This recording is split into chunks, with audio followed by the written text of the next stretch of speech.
Uma grande alegria realmente conhecê-los e é um grande privilégio estar aqui praticamente a 3.500 quilômetros distante de casa, mas 3.500 quilômetros conhecendo irmãos maravilhosos. E também encontrando aqui minha prima. Eu tenho uma prima aqui, irmãos, né? A Jaqueline, que está ali, veio, a gente conversou pelo WhatsApp, pelo Messenger ali. Que bom que você veio aqui, seja bem-vindo em nosso meio. A família da Jaqueline, uma parte está em Curitiba, outra parte está em São Bernardo do Campo, tem um pessoal em Vilhena, né? E que bom tê-la aqui com a gente. Queridos, eu agradeço o convite, pastor Aloysio, para estar trazendo a palavra de Deus. Eu gostaria já que você fosse abrindo sua Bíblia em Daniel, capítulo 1.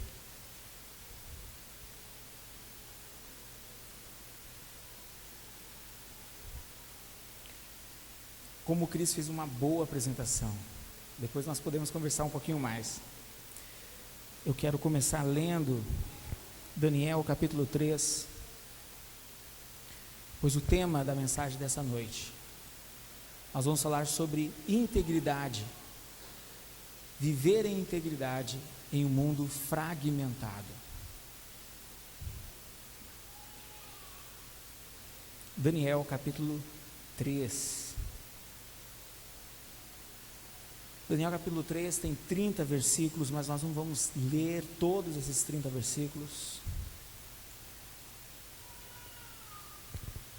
Mas começando pelo primeiro, diz: o rei Nabucodonosor fez uma imagem de ouro que tinha 60 côvados de altura e 6 de largura. Levantou-a no campo de Dura, na província da Babilônia. Então o rei Nabucodonosor mandou ajuntar os sátrapas, prefeitos, os governadores, os juízes, os tesoureiros, os magistrados, os conselheiros e todos os oficiais das províncias, para que viessem à consagração da imagem que o rei Nabucodonosor tinha levantado. Então se ajuntaram os sátrapas, prefeitos, governadores, juízes, tesoureiros, os magistrados, os conselheiros e todos os oficiais das províncias para a consagração da imagem que o rei Nabucodonosor tinha levantado. E estavam em pé diante da imagem que Nabucodonosor tinha levantado. Nisto, o arauto apregoava em alta voz: ordena-se a vós outros, ó povos, nações e homens de todas as línguas, no momento em que ouvirdes o som da trombeta, do pífaro, da harpa, da cítara, do saltério, da gaita de foles e de toda sorte de música, vos prostrareis e adorareis a imagem de ouro que o rei Nabucodonosor levantou. Qualquer que não se prostrar e não adorar, será no mesmo instante lançado na fornalha de fogo ardente. Portanto, quando todos os povos ouviram o som da trombeta, do pífaro, da harpa, da cítara, do saltério e de toda sorte de música, se prostraram os povos, nações e homens de todas as línguas e adoraram a imagem de ouro que o rei Nabucodonosor tinha levantado. Queridos irmãos, Deus entregou o seu povo ao Nabucodonosor. No século 6, praticamente antes de Cristo, o Império Babilônico ascendeu a Síria e o Egito e se tornou então um poder dominante no cenário mundial. E logo eles invadiram Judá, sequestraram, capturaram Jerusalém, exilaram então toda a classe profissional, os nobres de Israel, incluindo tantos oficiais militares, artistas, eruditos. E depois de algum tempo, o Império Babilônico se tornou o maior domínio, o maior reino do mundo conhecido. E Deus estava levando o povo a aprender a ser fiel a Ele, numa cultura idólatra. E ao ler esse capítulo de Daniel, nós vamos ver um rei chamado Nabucodonosor, querendo ser adorado, querendo ser Deus, querendo que sua imagem fosse idolatrada. Então ele edifica uma estátua de ouro, de repente ele faz isso influenciado pela visão, sonho que ele teve em Daniel capítulo 2, onde é falado a respeito de uma grande estátua que ele vê em seu sonho. E nós vemos agora ele fazendo uma exigência, onde que todos teriam que prestar reverência a essa grande imagem, de mais ou menos 27 metros de altura. E esses 3 jovens hebreus provocaram uma nota dissonante. Quem é músico sabe, como se tivesse alguma coisa não está tão alinhada assim, tão afinada assim. E no meio daquela sinfonia de servidão, de escravidão, de idolatria, esses 3 jovens, eles se levantam de modo totalmente diferente, corajosamente eles se levantam, dispostos a discordar de todos os oficiais, todas as autoridades. Eles estavam cercados de pessoas conformistas. Isso me faz lembrar Romanos 12, quando Paulo diz: não vos conformeis, não entre na forma. E esses 3 jovens estavam ali com coragem para se levantarem e fazerem diferença, numa cultura ou com uma conduta de contraste. E a Babilônia então nos dá uma percepção do mundo de hoje.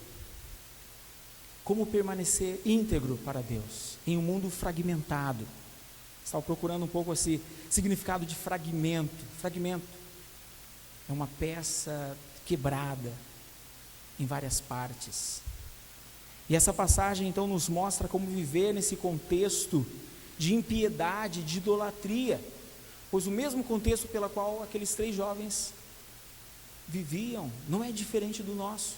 Nós vivemos num contexto ímpio, nós vivemos num contexto idólatra. E como permanecer inteiro então?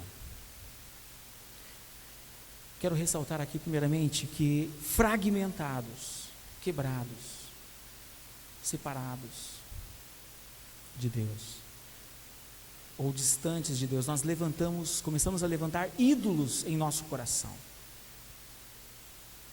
Algo muito sutil que está presente nessa exigência que nós vemos aqui. Nabucodonosor não obriga os seus súditos a deixarem os seus deuses, a de servir os seus deuses, pois segundo o seu pensamento não há problema algum conciliar múltiplas lealdades religiosas. Você pode continuar sim, servindo ao seu Deus, mas eu quero que você me reverencie como Deus. Eu quero que você se prostre ao meu comando. Pode continuar sim, adorando, pode continuar indo naquele lugar que você vai. Por isso então ele resolve construir uma estátua de ouro. Isso nos lembra o primeiro mandamento. Êxodo 20, versículo 3 diz: não terás outros deuses além de mim. É interessante Lutero, comentando esse primeiro mandamento, ele diz que não existe qualquer possibilidade de quebrarmos qualquer um dos outros 9 mandamentos sem antes quebrarmos este primeiro. Por detrás de todo comportamento pecaminoso, existe o pecado de idolatria. Por detrás de toda idolatria, existe a falta de fé no Evangelho. E a Bíblia descreve modos como as pessoas se relacionam com os ídolos dos seus corações. Primeiramente, nós temos que conceituar bem o que é ídolos, porque erroneamente nós pensamos, nós não somos propensos à idolatria, nós cristãos não somos idólatras, nós não temos uma imagem em nossa casa, em nosso lar. Eu não sou devoto de um santo. É interessante, o pastor americano, presbiteriano Tim Keller, ele, em seu livro Deuses Falsos, ele diz que idolatria é qualquer coisa que seja mais importante que Deus para você, qualquer coisa que absorva o seu coração e imaginação mais do que Deus, qualquer coisa que só Deus pode dar. Queridos, um falso Deus é qualquer coisa que seja tão central, tão essencial em sua vida, que caso você o perca hoje, achará difícil continuar vivendo, achará difícil continuar sua rotina, tranquilamente. Quantos que muitas vezes chegam a esse caos na sua vida? Quando eles dizem, eu não tenho mais razão para viver, eu perdi tudo. Um ídolo nós o amamos, um ídolo nós confiamos, um ídolo nós lhe obedecemos. Um ídolo, ele tem uma posição de controle tão grande em seu coração, que você é capaz de gastar com ele a maior parte do seu tempo, da sua paixão, da sua energia, os seus recursos financeiros, os seus recursos emocionais, sem pensar duas vezes. Um ídolo pode ser família, bens, filhos, carreira, conquistas, sua visibilidade, fama, seu reconhecimento social, quantos likes, quantas curtidas eu tenho, quantas visualizações. Pode ser um relacionamento amoroso, pode ser uma aprovação dos colegas, uma competência ou uma habilidade, ou uma circunstância que te deixa seguro, que você se sinta confortável. Pode ser a sua beleza, pode ser a sua inteligência, pode ser os seus títulos acadêmicos, pode ser uma grande causa política, uma grande causa social, moralidade ou virtude, até o sucesso no ministério cristão. Às vezes o que as pessoas chamam de questões temperamentais ou questões psicológicas são na realidade questões de idolatria dos seus corações. Até mesmo o perfeccionismo, que muitas vezes pode ser chamado também de veneração à perfeição. Há conhecido como workaholic, aqueles que são viciados em trabalho, mas quem sabe chamar de veneração ao ativismo, ou a própria timidez, pode ser um ídolo, como uma veneração à sua imagem pessoal, ao medo da exposição, é algo que precisa ser vencido.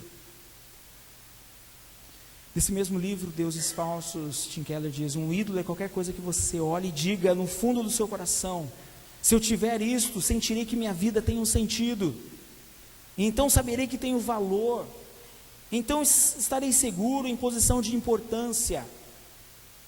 Existem muitas formas de descrever esse tipo de relação com algo, mas talvez a melhor descrição seja a palavra adoração. E a questão é que esses ídolos, eles vão requerer sacrifícios, muitos sacrifícios, para apaziguar e satisfazer estes deuses. Muitas vezes vão sacrificar muitas coisas. Nós buscamos nesses ídolos muitas vezes confiança e segurança, e esses ídolos nos escravizam. Esses ídolos, eles nos controlam. Nós somos controlados pelo Senhor da nossa vida, aquilo que reina em nós. E Heber Júnior, um pastor presbiteriano lá em São Paulo, certa vez diz, no fundo somos servos daquilo que mais amamos. Todos neste mundo têm algum tipo de senhor. Queridos, fazendo esses comentários, nós estamos vendo 3 jovens, um perigo muito sutil na vida desses jovens, que de repente poderiam pensar que nós temos a nossa vida de relacionamento com Deus. Deus sabe, conhece o nosso coração, não precisamos provar para ninguém aqui, vamos nos ajoelhar. Deus conhece. Mas eles não poderiam se fragmentar, viver uma vida cristã privada e viver uma vida cristã pública, diferente. Eles precisavam ser íntegros para Deus, em todo o tempo para Deus. E pare para pensar uma coisa, você não é impedido de adorar a Deus, a Cristo Jesus, seu Senhor, na privacidade da sua casa, dentro do seu lar. Mas muitas vezes somos inclinados a publicamente negar o nosso Deus. Não somos forçados a abandonar o nosso cristianismo, mas muitas vezes sutilmente aceitar algumas práticas contrárias à palavra de Deus, no ambiente do nosso trabalho, na nossa escola, numa conversa entre amigos.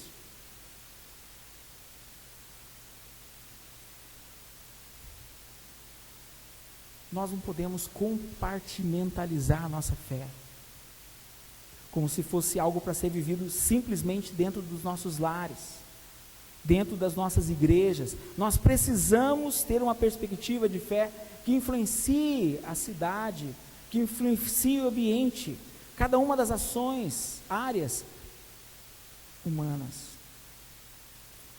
E há princípios que se aplicam a cada campo de trabalho, seja no comércio, seja na indústria, na educação, na política, nos hospitais, em tantas outras áreas. Nós não podemos nos dobrar a estes deuses que querem impor esta adoração.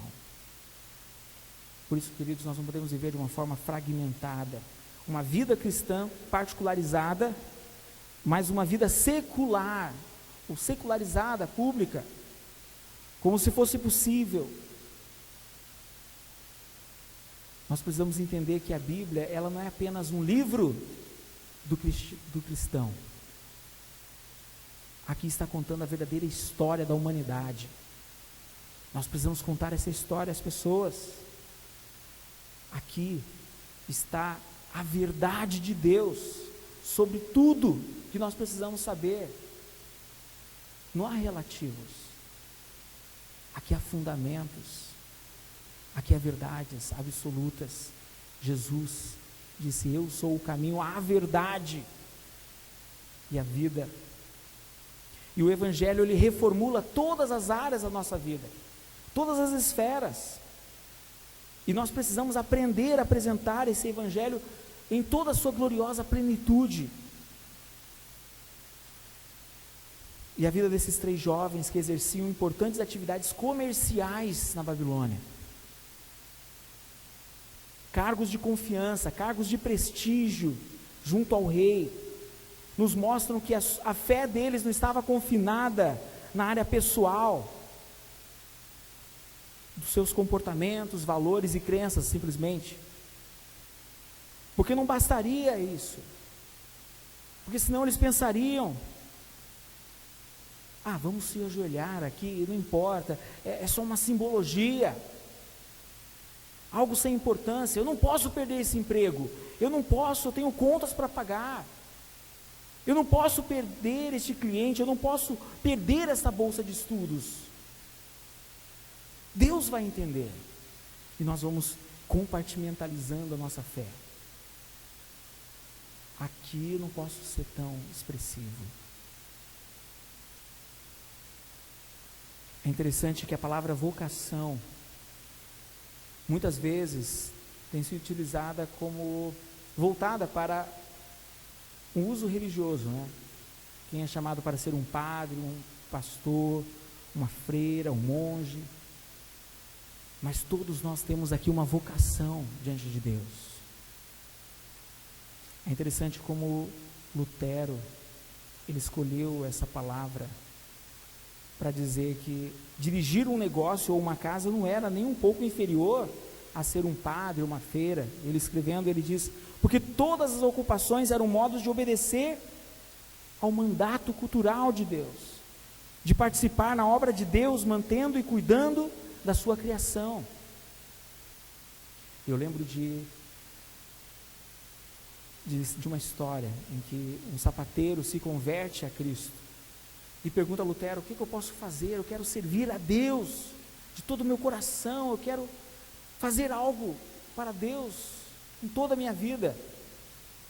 E Lutero diz para ele: vá, faça um bom sapato e venda a um preço justo. Você estará glorificando a Deus. Para com aquilo que você foi chamado para fazer, foi vocacionado a fazer.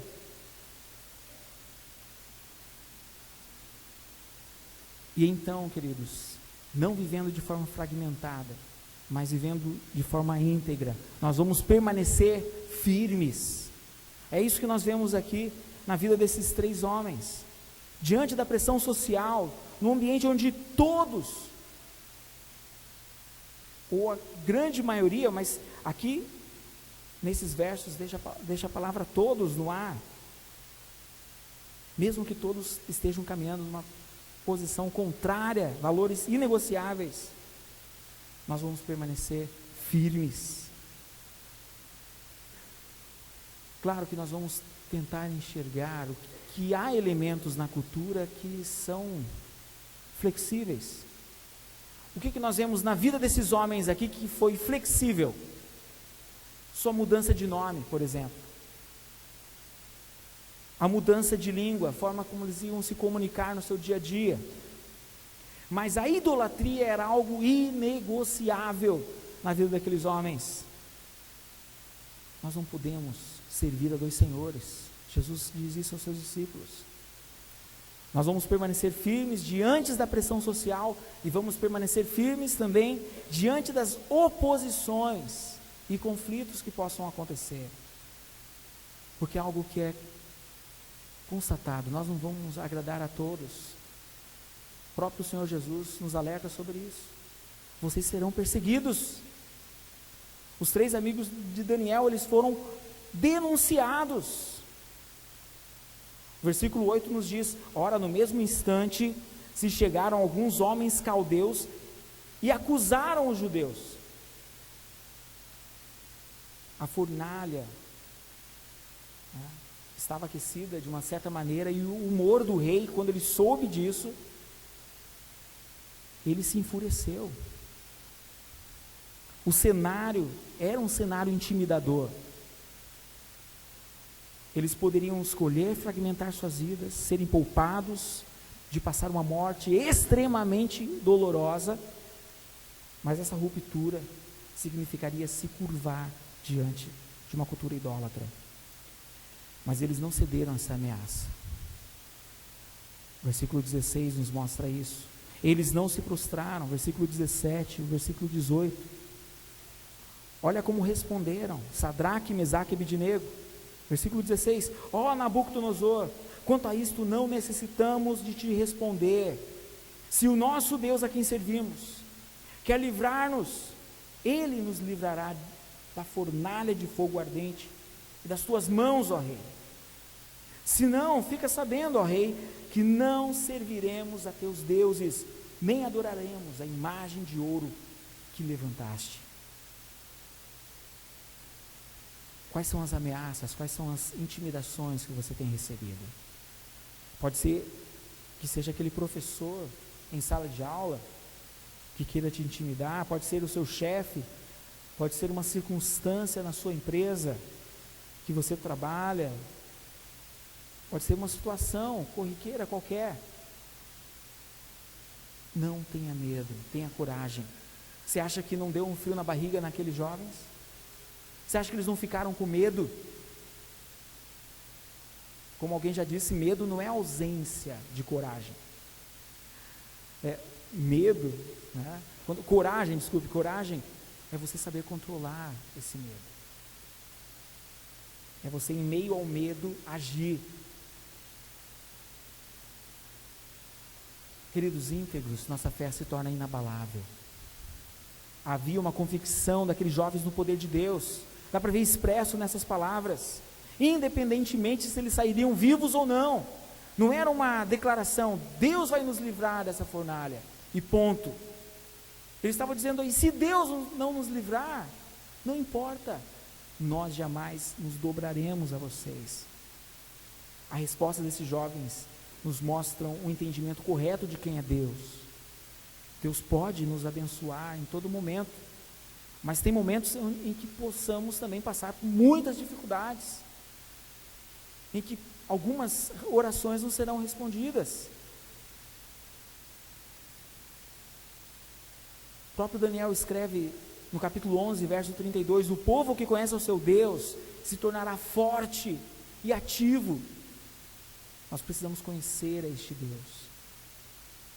Nós precisamos realmente cavar profundamente, como naquela parábola que Jesus conta das duas casas que foram construídas.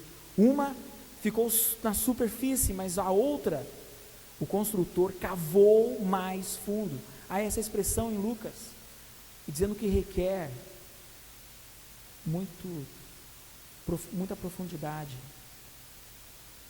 desejo de ver sua casa estabelecida na rocha. Nós vemos também que nessa história, a fidelidade a Deus tem um alto custo.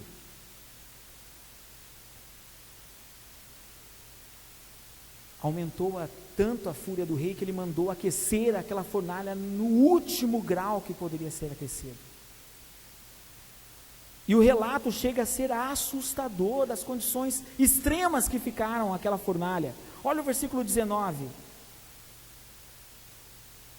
Nabucodonosor se encheu de fúria e, transtornado o aspecto do seu rosto contra Sadraque, Mesaque e Abidnego, ordenou que se acendesse a fornalha 7 vezes mais do que se acostumava. Ordenou aos homens mais poderosos que estavam no seu exército, que atassem a Sadraque, Mesaque e Abidnego e lançassem na fornalha de fogo ardente. Então estes homens foram atados com seus mantos, suas túnicas, chapéus e suas roupas e foram lançados na fornalha sobremaneira acesa, porque a palavra do rei era urgente e a fornalha estava sobremaneira acesa. As chamas do fogo mataram os homens que lançaram de cima para dentro a Sadraque, Mesaque e Abidnego. Queridos, finalizando essa meditação, nós vemos aqui homens amarrados, indefesos, sem possibilidade de escape, sem possibilidade de fuga, sem uma solução, sem possibilidades nenhuma. O fogo era real porque aqui mostra os homens sendo mortos, os homens que os ataram. Mas a história nos mostra um quarto homem na fornalha. Deus estava presente com eles. Perto está o Senhor, aonde você estiver, meu querido, cuidando do seu povo, o Deus Emanuel, Deus conosco. E por meio desse acontecimento extraordinário, Deus promoveu o seu nome. Nós vamos ver aqui no desfecho final, que Nabucodonosor, que era o reconhecido mais poderoso monarca da época, ele declara algo extraordinário.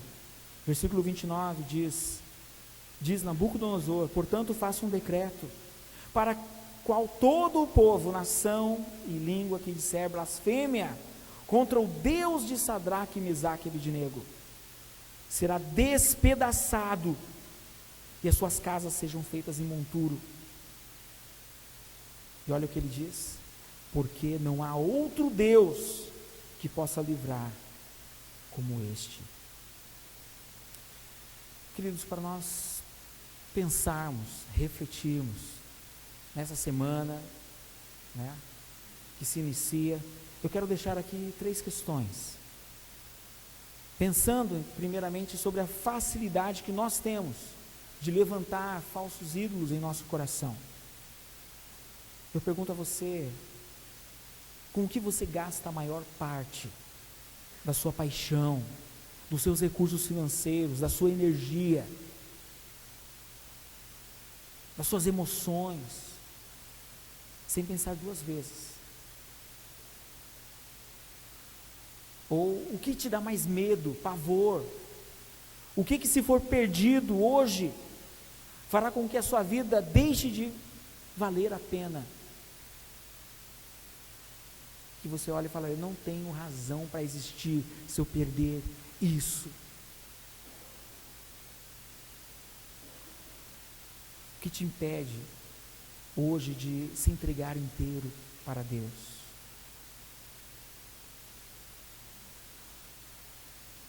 Em segundo lugar, gostaria de refletir: como você tem vivido a sua vida cristã pública? Nem vou perguntar aqui, né, dentro do seu lar, na sua casa. Nossa família, os nossos familiares são os que mais nos conhecem. Mas, de repente, será que você considera a sua profissão, o seu trabalho, menos importante ou espiritual do que aquilo que você faz dentro de uma igreja local, como diácono, presbítero, ou de algum ministério especial? Assim como Daniel e seus 3 amigos, pois nós vamos ver Daniel passando numa cova dos leões mais tarde, por ter também uma vida pública de fé. Assim como a história de José no Egito, que nós sabemos que viveu publicamente a sua fé. E tantos outros. Nós devemos ser diligentes, criativos, excelentes em tudo o que fizermos, a fim de que Cristo seja glorificado. Em terceiro lugar, sabe que Jesus está com você em todos os momentos. Ele disse: eis que estou convosco todos os dias, até a consumação dos séculos. Eu estou com você, não tenha medo, eu estou com você para tornar a sua fé forte, torná-lo inabalável, assim como nós vemos esse 4º homem, junto a esta fornalha de fogo ardente. Feche teus olhos, converse com esse Deus Todo-Poderoso, o único Deus vivo e verdadeiro. Não há Deus que possa livrar como Ele.